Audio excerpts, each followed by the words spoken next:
Let me throw you a curveball right out of the gate. Imagine buying a cabin for the same price as a pack of gum. 25 cents. Not 2,500, not 25,000. No, I mean a single, shiny quarter, the kind of coin you might lose in your couch cushions or spend on a gumball that loses flavor in 20 seconds. Now, picture that dusty little cabin ballooning in value to $10 million just 1 year later. Jackpot, right? That's the kind of story your uncle tells at Thanksgiving after 3 bourbons. Except, in this case, it actually happened. And just when you think it can't get wilder, along comes the villain of our story, an HOA president who swoops in like she's auditioning for the role of dictator of the cul-de-sac. She wants the cabin, she claims the cabin, and she will stop at nothing to take it. Buckle up because we're about to dive into a saga that proves two things. One, you should never underestimate a broke plumber with nothing to lose. And two, HOAs might just be scarier than any horror movie you've ever seen. This is I Bought a Cabin for 25 cents. A year later, it's worth $10 million. Then the HOA claimed ownership. And instead of me just rushing you through the story, we're doing it countdown style, the 10 wildest twists in this war between Marcus Kane and the HOA queen who tried to ruin him. By the time we get to number 1, you'll be shaking your head and muttering, "Only in America." Meet Marcus Kane, 52 years old, divorced plumber, survivor of microwave dinners, and owner of a rusty pickup truck that smelt like pipe sealant and regret. His ex-wife, Jennifer, had just left him, took half his savings, half his tools, and what he swears was half his will to live. She also took the good couch, but left him the pickup truck, probably because it had more rust than paint and the faint aroma of dead raccoons living in the upholstery. Marcus wasn't rich, wasn't lucky, and wasn't expecting miracles. But he had one quirky hobby: attending tax auctions on weekends. If you've never been to one, let me paint the picture. Forget red carpets and champagne. Picture a courthouse basement with peeling paint, buzzing fluorescent lights, and folding chairs that creak under the weight of desperation. The air smells like dust and burnt coffee, and the auctioneer rattles numbers like a machine gun while nervous investors sweat bullets. Most folks there are real estate sharks. Marcus, he was just looking for a flip. Something cheap, something broken, something he could fix with elbow grease. And then it happened. On the docket that day. Whispering Pines Cabin, 15 acres, lakefront. Starting bid, 25 cents. Marcus blinked. Thought it was a typo. Nope, the auctioneer confirmed it. He slapped down a quarter, probably the same one he'd meant to use at a vending machine, and suddenly, just like that, he was the owner of a Colorado lakefront cabin. Now, don't picture luxury. This place looked like a horror movie set. Roof sagging like a deflated balloon, windows busted out, weeds choking the porch. But the foundation, rock solid. And the lake view, chef's kiss, priceless. Marcus drove up that winding mountain road to Lake Serenity, and when the cabin appeared on the shoreline, he knew this wasn't a gamble. This was destiny. Quick question for you. Would you have dropped that quarter on a rotting cabin, or would you have passed thinking it was a money pit? Let me know in the comments, because I'm telling you right now, most people miss the gold mine that Marcus saw. But every great underdog story needs a villain, and in Marcus's case, the villain didn't arrive with a cape or fangs. She arrived in a luxury SUV, designer boots crunching on gravel.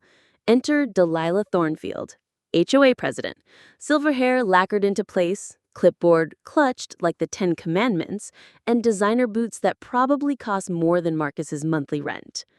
She introduced herself with a smile that could freeze July. "Excuse me," she announced in that tone that says, "I've never been told no in my life. I'm Delilah Thornfield, president of the Whispering Pines Homeowners Association." Marcus held up his deed like it's Excalibur. Marcus Kane, new owner. Her smile didn't budge. "Oh, sweetie, tax sales are cute, but they don't override our covenants." Then she pulled out a brick of HOA bylaws, thicker than the Bible. "This structure violates 17 community standards. Demolition required." Translation? Your quarter means nothing. We own you now. But here's the kicker. Marcus's cabin was built in 1962, decades before the HOA even existed, which meant her covenants had the legal strength of wet tissue paper. But Delilah wasn't interested in legalities. She was interested in intimidation. And just to twist the knife, she leaned in close and said the line Marcus would never forget. People like you usually find it easier to just walk away. People like you, the divorced plumber, the blue-collar guy, the outsider in her perfect little mountain community. But what Delilah didn't realize was that Marcus had spent his entire life crawling under sinks, unclogging drains, and dealing with people's mess. A lady with a clipboard wasn't going to scare him off. Pause for a second. What would you have said if you were in Marcus's boots? Drop your best comeback in the comments, because I guarantee mine would not be YouTube friendly. But when intimidation didn't work, Delilah reached into the HOA's favorite toolbox, citations. Lots and lots of citations. And that's when the paper storm began. Marcus barely had time to breathe before the HOA's compliance officer, Delilah's soft-bodied nephew Bryce, waddled onto his property in a reflective vest. Kid looked like he peaked as a high school hall monitor. Clipboard in hand, smug smile plastered on his face, he announced, "You've parked incorrectly." Marcus blinked. "It's my driveway." Bryce scribbled furiously. "Vehicles must be positioned parallel to property lines, not perpendicular. Fine, $500. Day 2. Noise violation. Why? Marcus dared to use a circular saw at 9 a.m. Not 5 a.m., not midnight, 9. A reasonable hour by anyone's standard, except the HOA's. Another $500 fine. Day 3. Improper waste storage. Translation, he had a dumpster on site while rebuilding a literal cabin. Another fine. Day 4. Landscaping violation, because he hadn't planted flowers around a foundation he hadn't even finished pouring. Yet another $500 fine. This went on, death by 1,000 citations, the kind of nickel and diming that bleeds people dry until they throw up their hands and sell. Delilah had perfected the art of paper cut torture. But Marcus wasn't just stubborn, he was furious. And when you back a stubborn man into a corner, you don't get compliance. You get war. Quick poll. How many of you got in a stupid HOA violation? Was it about your trash cans, your lawn, your mailbox? Share it because, honestly, I want to see whose HOA came up with the dumbest rule. Delilah thought Marcus had him cornered, but what she didn't know was he was about to hit back with the one thing HOAs fear most: cold, hard law. Marcus had been bled with citations, mocked with HOA jargon, and threatened with enough fines to make a billionaire sweat. Most people would have folded, but not him. Instead, he did what every underdog should do when faced with the bully wielding a clipboard. He hit the books. And by books, I mean the dusty, mildew-stained county archives. Picture this. A government basement that smelled like moldy cardboard and burnt coffee with flickering fluorescent lights that looked like they hadn't been changed since Reagan was president. Filing cabinets lining the walls, filled with decades of paperwork nobody had looked at in years. The clerk behind the desk typed slower than a snail on Ambien, but Marcus didn't care. He was on a mission. For hours, he combed through records until he struck gold. The cabin was built in 1962. Whispering Pines HOA? Not established until the mid-1980s. Translation, his property predated the HOA by 2 decades. That meant something magical in legalese, pre-existing non-conforming use. Or, in normal English, your rules don't apply to me, lady. Think of it like this. If you bought a car in 1962 before seatbelt laws, nobody could suddenly fine you in 1985 for not wearing one. Same with buildings. If your property was there before the HOA rules, those rules were about as enforceable as monopoly money. Marcus's cabin was grandfathered in. Every citation, every threat, every $500 fine, legally worthless. Toilet paper with letterheads. When he realized this, Marcus didn't just smile, he laughed. And for the first time since this nightmare began, he felt the weight shift. Audience beat. Question for you. Have you ever caught someone bluffing and when you finally called them on it, their whole act collapsed? Drop that story in the comments because I want to see some caught you red-handed moments. But Marcus didn't just stop at protecting himself. Nope, he did what most people in 1962 couldn't. He went viral, and that's when Delilah's nightmare really began. If you can't beat an HOA in secret, you beat them in public. And Marcus had the perfect weapon, a smartphone and a YouTube channel. He called it Cabin Restoration Chronicles. Episode 1, a time-lapse of him cleaning decades of garbage out of the cabin set to AC/DC's Back in Black. Sawdust flying, boards being ripped out, trash hauled by the truckload. It was oddly hypnotic. The internet went nuts. Comments poured in. Bro, stick it to that HOA. Subscribed just to watch you win. This is the Rocky Balboa of cabin renovations. Within days, the video had tens of thousands of views. Within weeks, Marcus had a following. Neighbors who'd been terrified of Delilah started slipping him anonymous notes. We're rooting for you. She's terrorized us for years. The hashtags practically wrote themselves. Hashtag cabin justice, hashtag HOA hell, hashtag 25-cent cabin. And the support wasn't just online. The local hardware store owner, Pete Rodriguez, started giving Marcus discounts. Why? Because Pete had his own HOA scars. That woman has been bleeding this town dry, Pete muttered. Time someone stood up to her. Every video Marcus posted got bigger.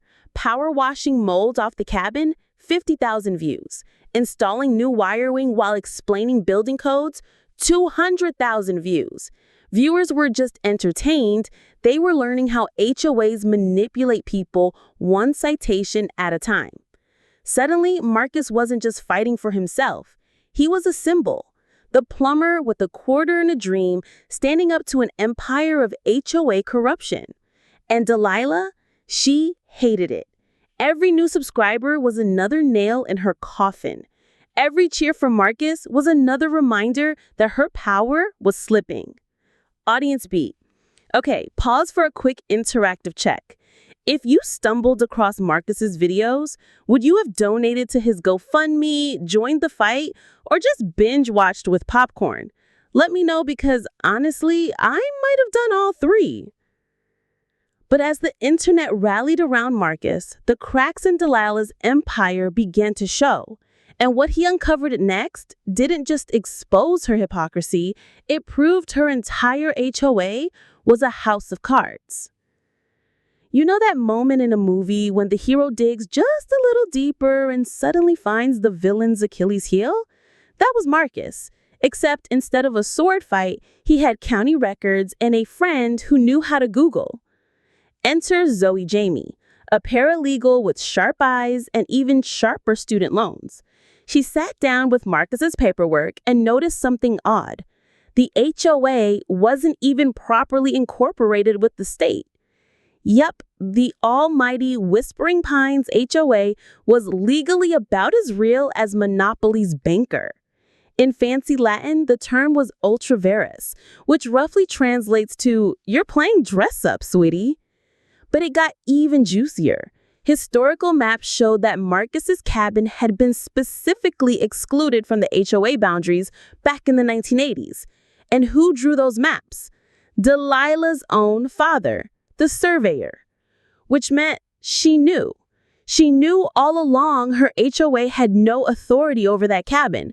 And yet she still threw every citation, every threat, every intimidation tactic she could at Marcus, hoping he'd fold before discovering the truth. Oh, and one more delicious nugget. Her husband's construction company was drowning in millions of debt, which explains everything. This wasn't about community standards or protecting property values. It was about money. Cold, hard, mineral-rich money. Delilah needed Marcus's land, and she was willing to bulldoze every law in her path to get it. Marcus stared at the evidence and realized he wasn't fighting an HOA. He was fighting a con artist running a scam with a clipboard. Audience beat. So here's my question. Do you think Delilah deserves just jail time? Or should she also be forced to sit through a 6-hour HOA board meeting on loop as punishment? Comment your vote below. I'm leaning toward both. But just when Marcus thought he had Delilah cornered, the story took a turn so insane it could have been ripped from a Netflix drama. Because hidden beneath that cabin was a secret worth millions, and the HOA's greed was about to go nuclear. By now, Marcus thought he'd uncovered every trick in Delilah's HOA playbook. The fake citations, the legal bluffing, the intimidation tactics, he'd seen it all. But fate wasn't done handing him plot twists. One rainy afternoon, while prying open a section of rotted basement wall, Marcus's crowbar had something solid. Not stone, not wood. Metal. He pulled and pulled until the soggy boards gave way, revealing a rusted lockbox the size of a small cooler. The hinges screeched like a horror movie jump scare as he pried it open. Inside, a stack of papers, yellowed with age. Deeds, surveys, old maps from the 1960s, and one file folder labeled in thick marker, mineral rights. Now, if you're not a property nerd, mineral rights might sound boring, but let me tell you, in real estate, mineral rights are like finding the golden ticket in a Wonka bar. They mean you don't just own the land, you own whatever's under it. Oil, coal, gold, lithium, copper. If it's there, it's yours. And guess what those old surveys showed? Traces of lithium, copper veins, and even gold. Not fool's gold, not a rumor. Real deposits. Estimated value, somewhere between $8 and $12 million. Marcus blinked at the papers, realizing the absurd truth. His quarter investment wasn't just a fixer-upper worth $10 million on the surface. It was sitting on a fortune underground. The kind of minerals that power iPhones, Teslas, and half the tech industry. Elon Musk would have licked his lips. But here's where it gets even spicier. Delilah knew. Those same survey maps had been filed decades ago, and her father, the surveyor who drew the HOA boundaries, had deliberately excluded Marcus's cabin from the HOA's authority. Why? Because he knew the land was valuable and didn't want it tied up in HOA restrictions. Delilah had inherited the maps. She'd known all along. Her entire harassment campaign wasn't about weeds, paint colors, or flower beds. It was about stealing mineral rights worth millions. Marcus's hands shook as he held the papers. He wasn't just fighting for a cabin anymore. He was standing on top of a dragon's hoard. Quick question. If you discovered $10 million worth of minerals under your house, would you cash out immediately or guard it like Smaug from The Hobbit? Drop your plan in the comments. I'm curious which of you are team sell it versus team dragon mode. But if you think Delilah was going to shrug her shoulders and walk away, you don't know HOA villains. This was the moment she shifted from petty tyrant to full-blown supervillain, and things got cartoonishly ugly. When Delilah realized her legal tricks weren't working and Marcus had the public on his side, she went scorched earth. Think less concerned neighbor and more Bond villain with the clipboard. Act 1. The bribes. She rolled up in that same Escalade, popped her trunk, and pulled out a shiny silver briefcase. Inside, stacks of cash. $500,000. Cold, hard bills. Take it, she hissed. Sell the cabin. Forget this ever happened. Marcus laughed in her face. Lady, I bought this place for a quarter. You think I'm selling it for $500,000? She doubled it. $1 million. He still refused. She begged. The HOA queen who once sneered people like you was now groveling to the plumber she tried to crush. Act 2. The fake protesters. Days later, a group of so-called environmental activists chained themselves to Marcus's construction equipment. They waved signs that looked freshly printed, "Save the wilderness, protect the lake."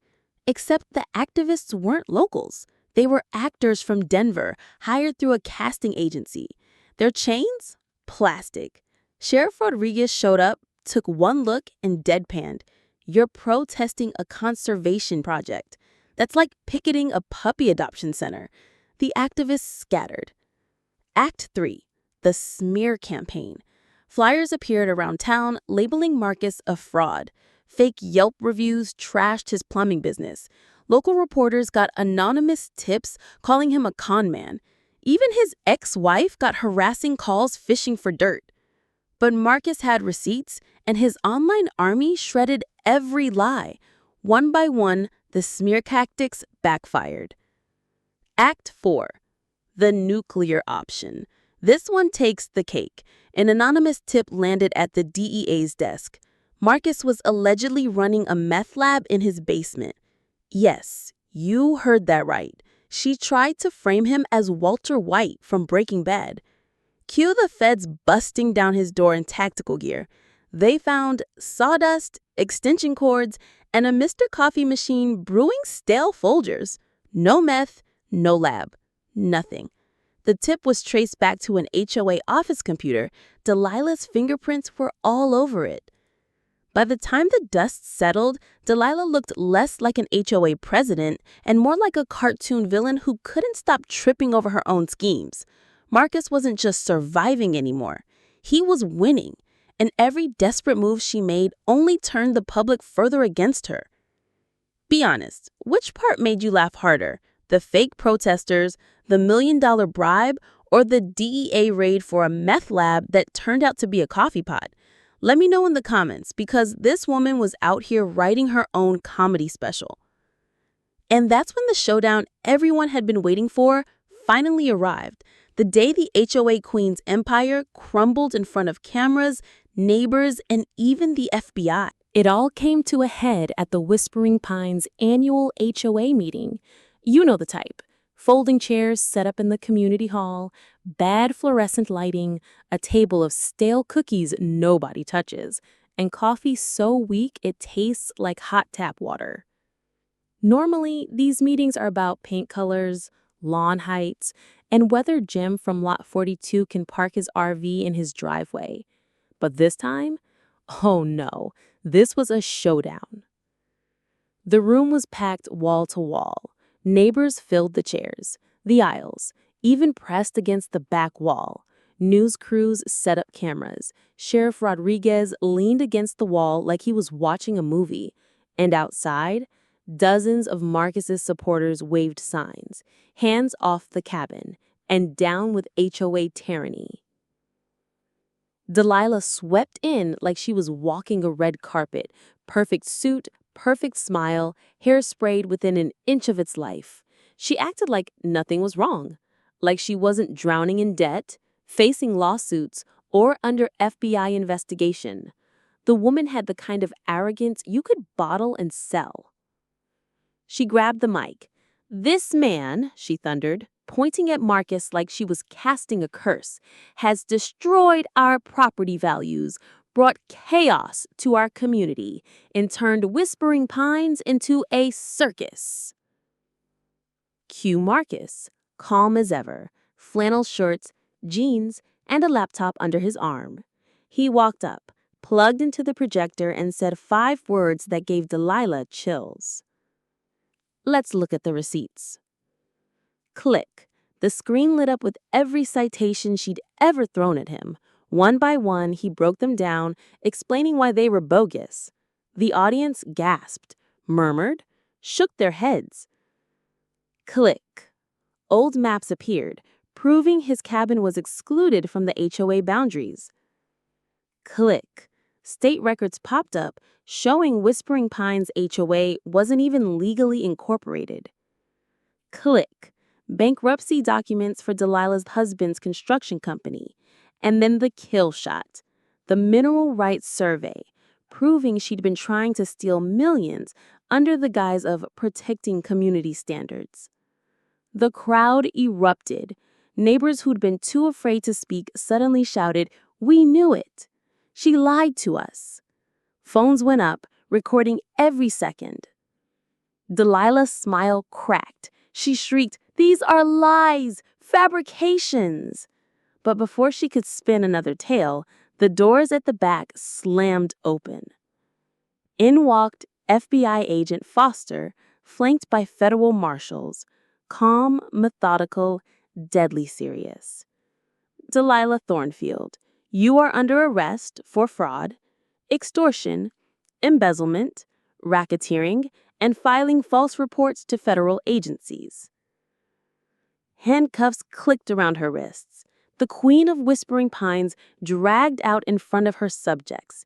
Neighbors clapped. Some cried. Others laughed. One old man shouted, "Finally!" And Marcus? He just crossed his arms, stone-faced, watching the woman who tormented him led out in disgrace. Her nephew Bryce tried to slink out the side door, but nope, Sheriff Rodriguez nabbed him. Charges: vandalism, harassment, intimidation. Goodbye hall monitor career. It wasn't just an arrest. It was a public execution of Delilah's reputation, her empire, and her fake authority. The HOA collapsed overnight. Tell me honestly, would you have clapped if you were in that room or stood there slow clapping like it was an 80s movie? I feel like I'd have gone full standing ovation. But Marcus didn't just win. He transformed that quarter cabin into something bigger than himself, something that turned a personal victory into a revolution. Most people, after winning a $10 million battle and discovering mineral rights worth millions more, would cash out, retire, buy a yacht, maybe a mansion with a bowling alley inside. Not Marcus. Instead of flipping the property, he did something nobody saw coming. He turned his cabin into the centerpiece of a community revival. He founded the 25-cent Conservation Trust. The mission preserved the land, protect the lake, and turned the cabin into a living monument of resilience against HOA tyranny. Instead of strip mining the minerals, Marcus built ecotourism cabins around the lake, hiking trails, fishing docks, educational programs for schools about property rights and conservation. A visitor center where his original 25-cent deed hangs in a frame like the Declaration of Independence. Families visited from across the country. Tourists poured in. Local businesses thrived. Whispering Pines transformed from a town strangled by an HOA dictatorship into a destination buzzing with life. And Marcus didn't forget the victims. Families Delilah had bullied out of their homes. He tracked them down, helped them return, paid off debts she'd saddled them with, gave them jobs in the new conservation park. The plumber who once lived in a dingy apartment eating frozen dinners had become a folk hero, a legend. The man who turned a quarter into a revolution. Meanwhile, Delilah traded her Escalade for prison transport, her designer suits for an orange jumpsuit that clashed with everything. 8 years behind bars, millions in restitution, her legacy reduced to a cautionary tale in HOA hell. Her nephew Bryce, sentenced to probation and community service, specifically cleaning trails at Marcus's park. Every time he bent down to pick up trash, Marcus waved. Sweet, sweet justice. The moral of the story? Sometimes the smallest coin can flip the biggest empire. So, what do we take away from all this? 1. Never underestimate the underdog.